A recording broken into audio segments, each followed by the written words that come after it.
Welcome to I May Be Wrong. I don't know what this world is coming to, but I don't think so. We're broadcasting from the greater Nashville area, the home of country music, beyond the borders of political correctness and identity politics. Facts and faith are our demarcations.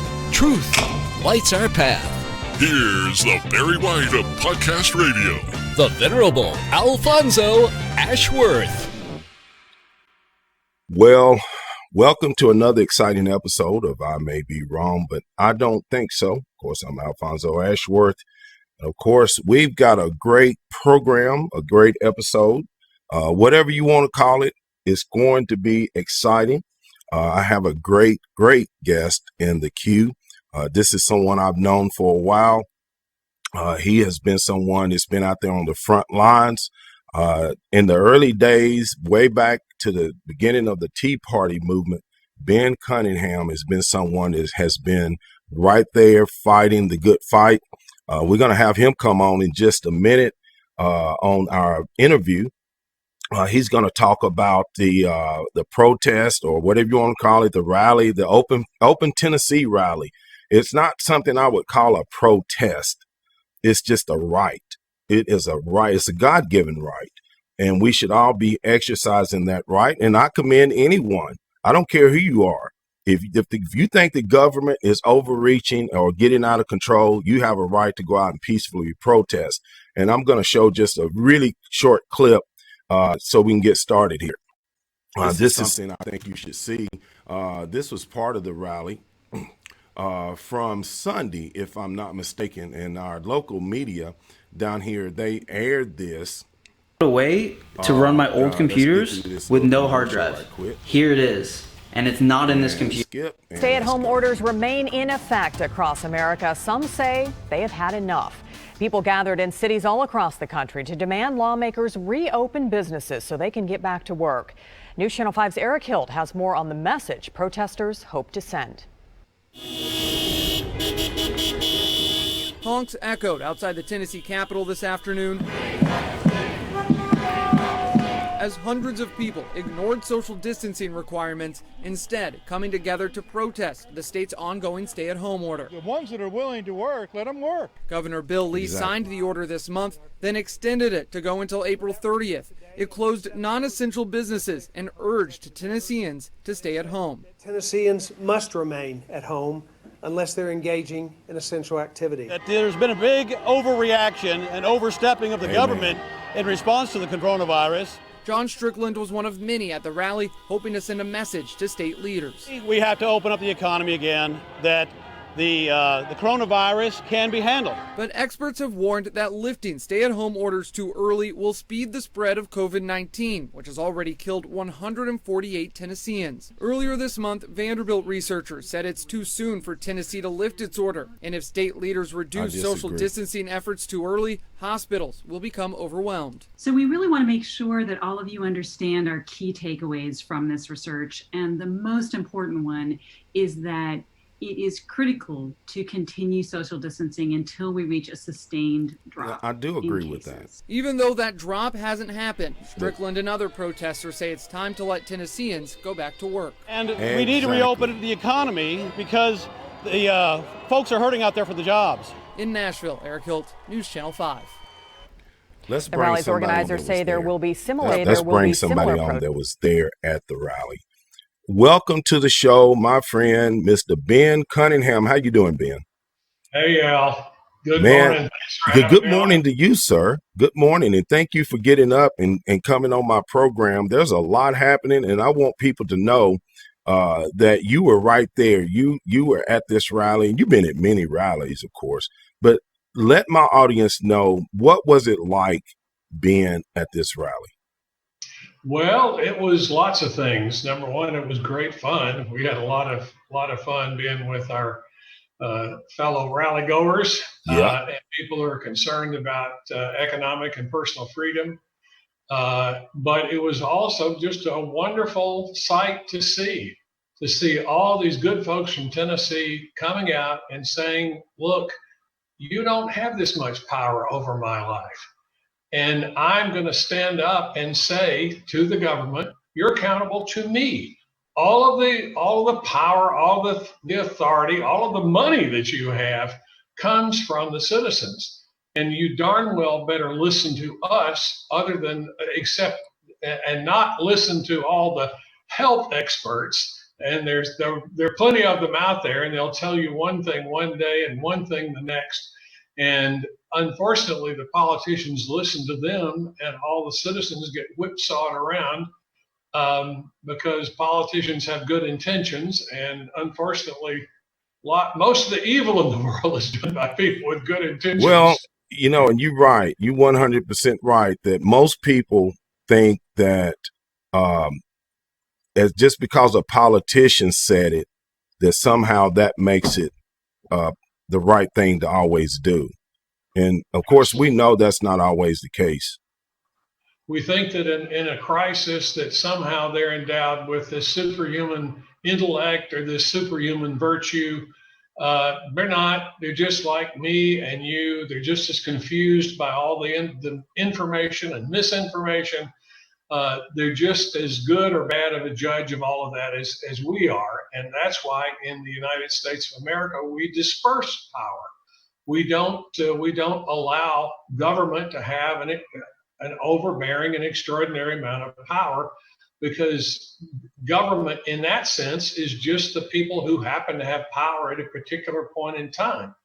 And that's really what government boils down to so many times. I don't think if you had asked people, if you had done a survey 3 months ago and you had asked people, do you think the government can shut down your business? Do you think the government can tell you to stay at home and not go out of your house? Do you think the government can mandate what you say and what you wear and mandate whether you can take your children out to a park to play? I don't think most people, I think the great majority of people would have said, well, of course the government can't do all those things. But because of fear, we allow the government to do a whole lot of things that I don't think they have the authority to do. And that's really what the people down there were saying. We don't, where is your authority? Where did you come up with all this I heard the other day, it's kind of like a piñata. When we get in a crisis, the politicians go to the piñata and bust it open, and all these authorities fall out that they can exercise randomly. And nobody ever heard of these authorities and these powers before.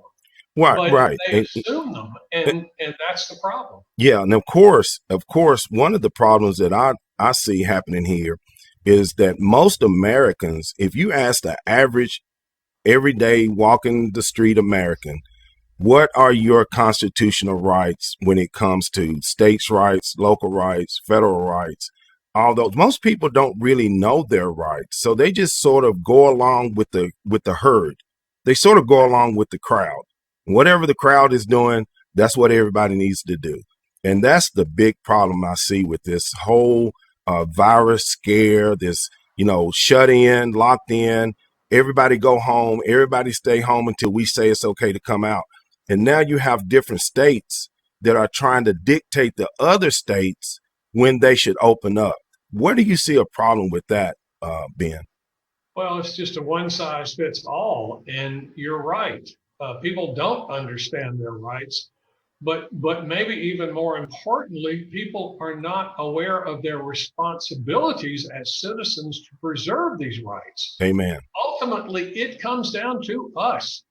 The individual citizen is the most important unit of government. It is the most powerful unit of government. It is the most important unit of government. And when our ancestors threw that tea off of that boat back there in at the Boston Tea Party, they were saying, look, you can't, that was the British government saying that there was a corporation called the East Indies Company, and they gave them special taxation rights and said that we're going to raise your taxes, but we're going to keep this big corporation, we're going to keep their taxes low. And people said, wait, you're abusing government power. You're abusing the power that you have over us. Right. And they will abuse that power.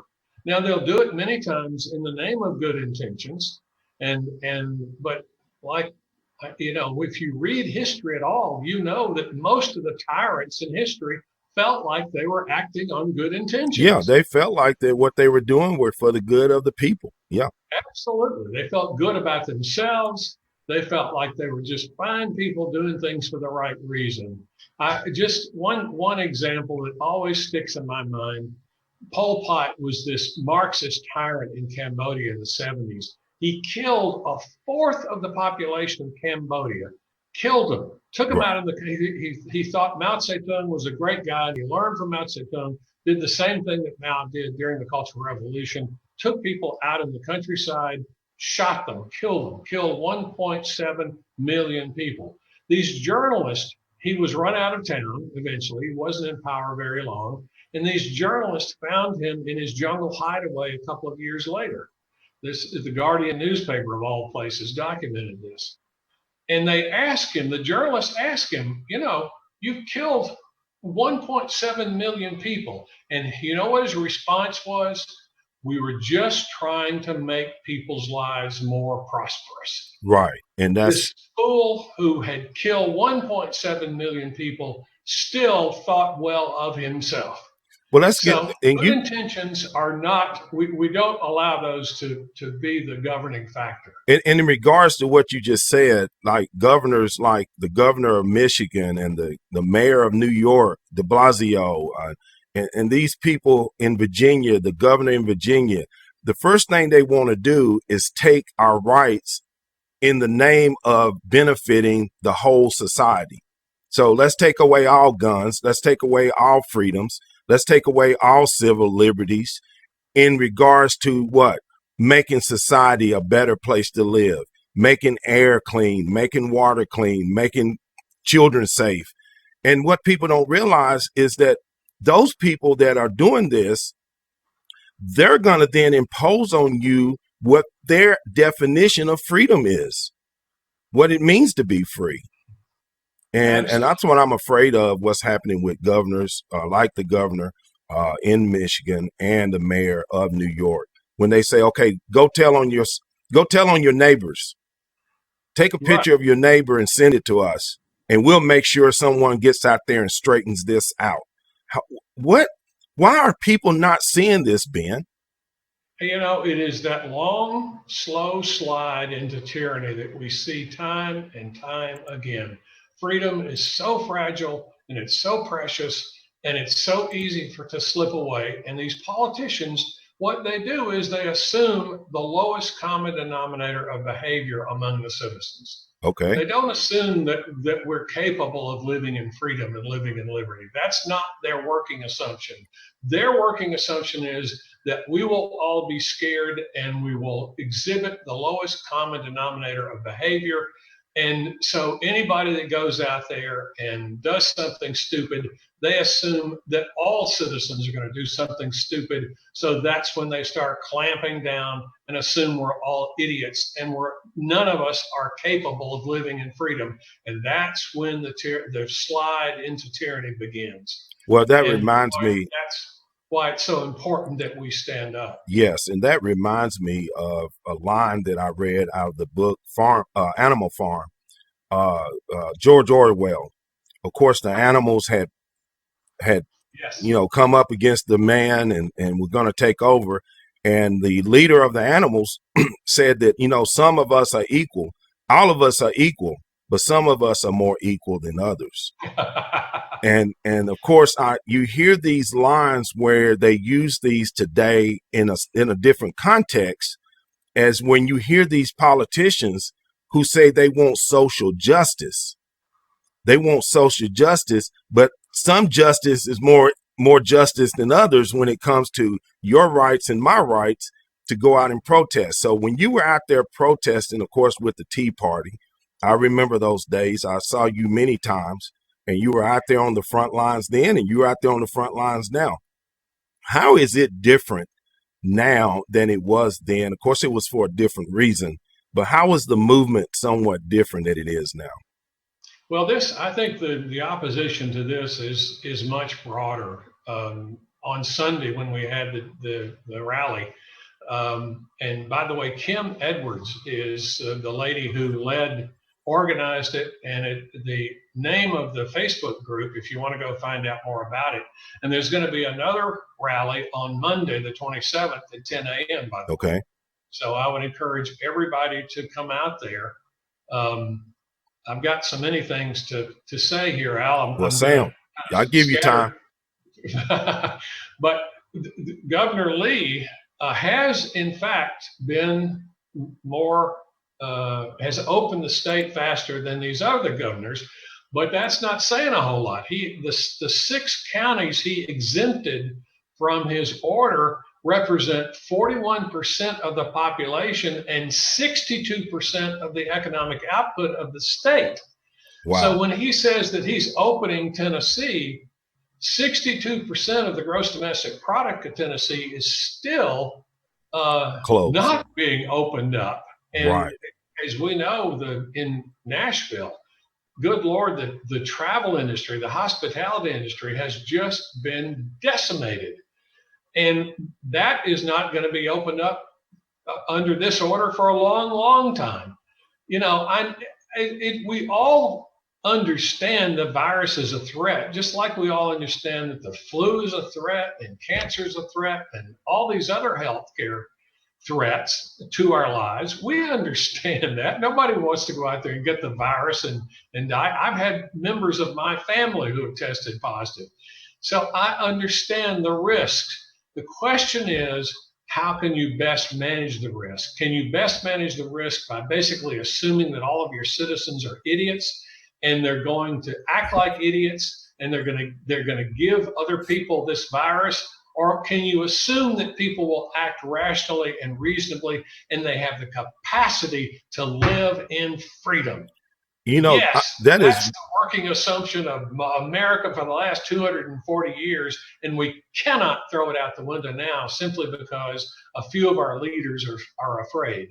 It still boggles my mind that we were so willing to listen to the scientists in this matter, especially the World Health Organization. We know how political that body is, and that we were willing to listen to them when it concerned China. And you know, President Trump reacted as quickly as he possibly could when we knew that this was spreading as a pandemic. And still today, the media is saying that he is his fault. You know, that's the reason we're where we are. But it was President Trump who shut down the travel to Europe, who put in the policies in place to start attacking this as soon as possible. But what we're finding out, Ben, is a lot of this was made on false presumptions.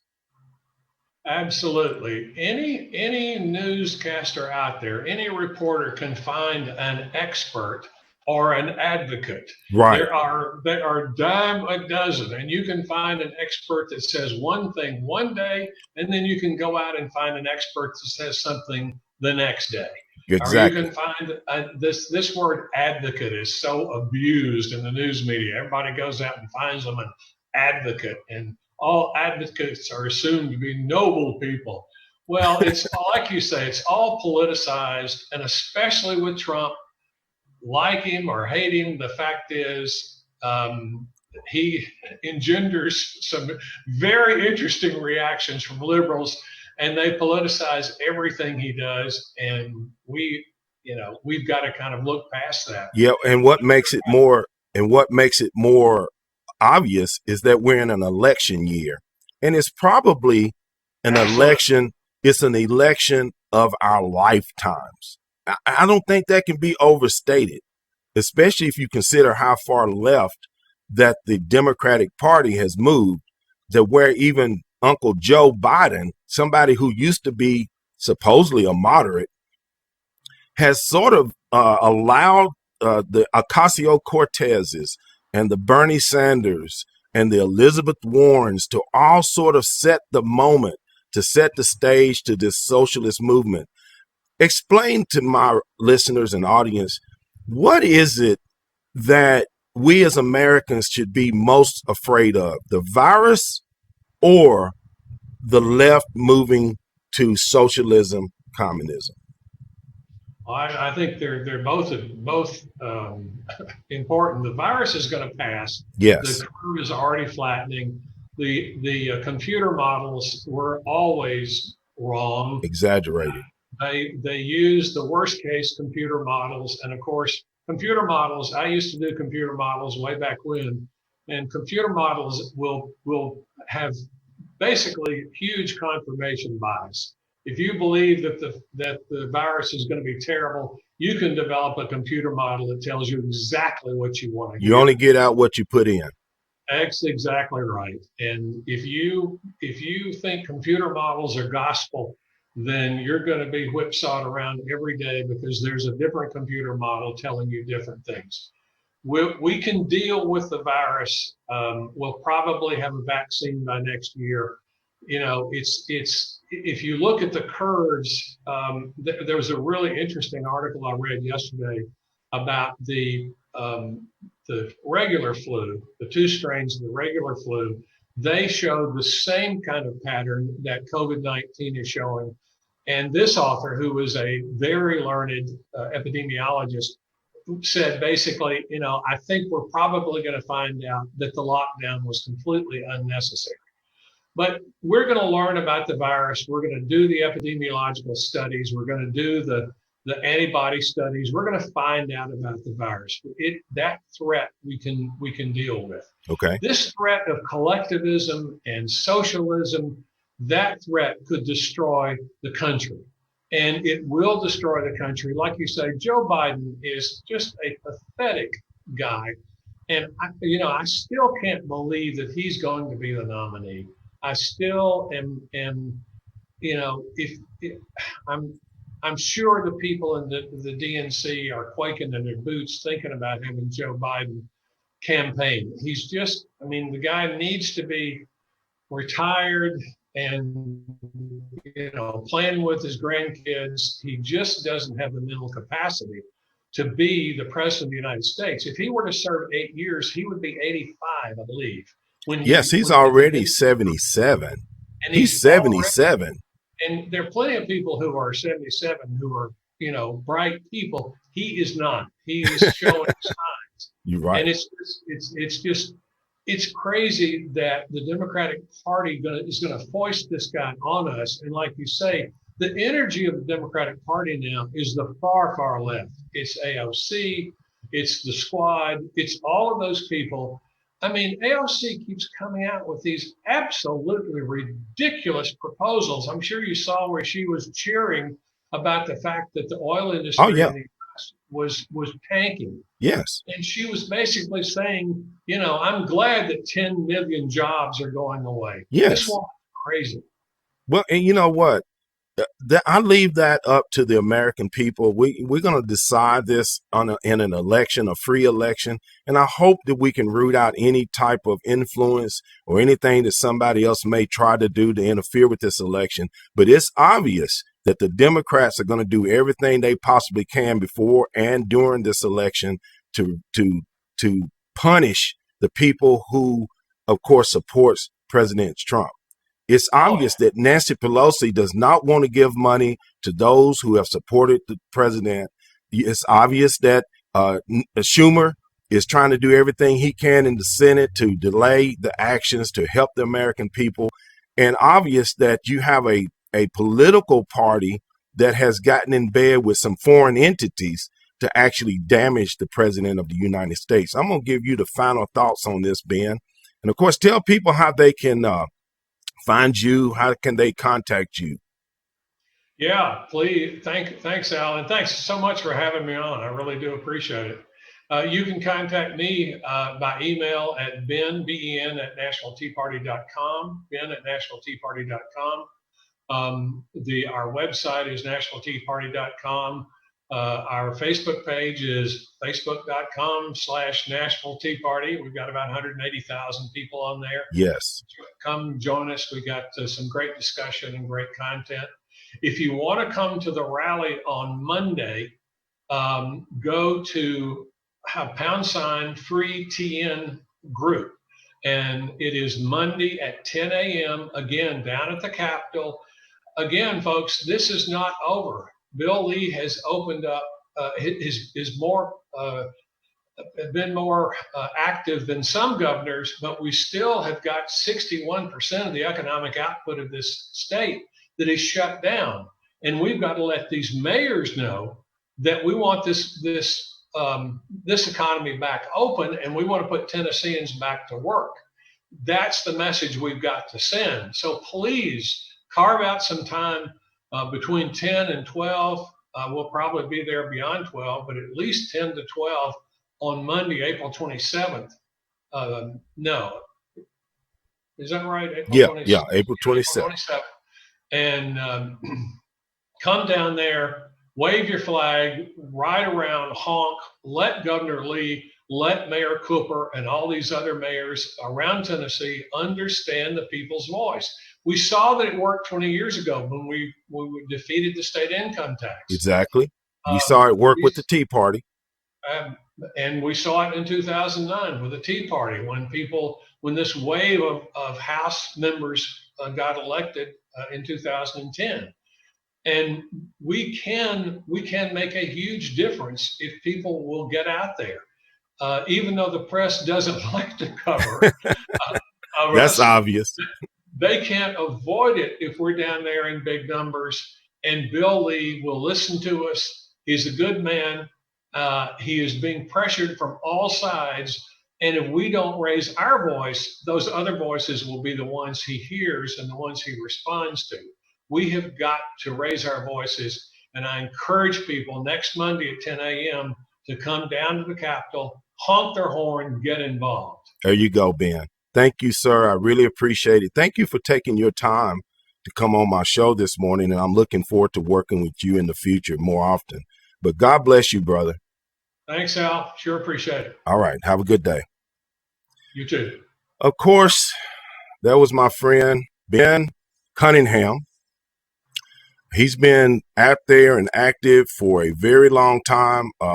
And you know something, we're not going to solve all this at one time. I see that there's a lot of people in the chat room. I'm going to give some shout outs. I see Paula's in the chat room. Donna is in the chat room. Carl Edis Mitchell III is in the chat room. And there are others who have signed in and commented on some of this. And if you want to be a part of this movement, you just heard Ben said we're going to meet on the Capitol on the 27th, Monday. There's going to be, honky horns, come out and support Open Tennessee rally.